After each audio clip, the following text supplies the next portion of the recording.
Eliana here from E8 Styles. I noticed during this pandemic that more and more people have been purchasing their dresses online, especially bridesmaids dresses. So I thought about making this video, giving some tips on how to take your own measurements in order to purchase your gown in an efficient and accurate way. First, find a measuring tape, find the side that starts with the number 1. Go around the widest part of your bust, making sure it's straight on the back, not higher, not lower, and not twisted. Then where the edge of the tape meets, that's the number you need to write down. Following that, find your natural waist, which will be the smallest part of your waist. And then write that number down as well. The same thing applies for taking the measurement around the hips.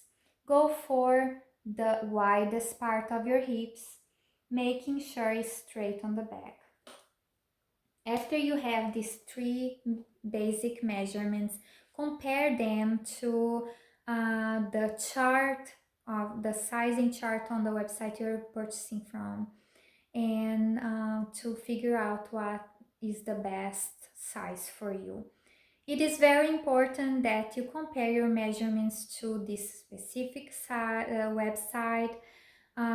There are variations from different designers, and also don't ever trust thinking I know what size I am, and formal wear falls in a different size category than ready to wear, so it will most likely not match what sizing that you're most used to wearing for like regular dresses, pants or tops.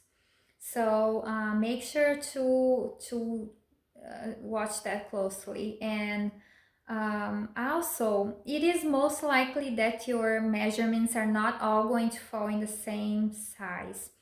There are a few of us that will be like a true perfect standard size, but it is not very common. So if your bust measurement falls into a size 8, for example, and your hips falls into the size 10, always go for the bigger measurement. So go for the size 10 in this case.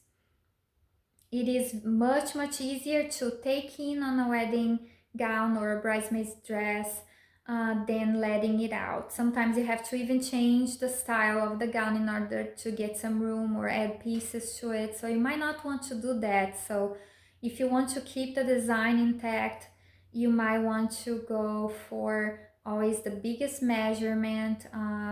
So to make sure it's not too tight, and a lot of these bridesmaids dresses don't have big seam allowances to let out, so there is a lot less options when it comes to making it bigger. So I hope this has been helpful, and leave in the comments below any questions that you may have and any suggestions for other tips that you may want to hear for future videos. Thank you so much for watching.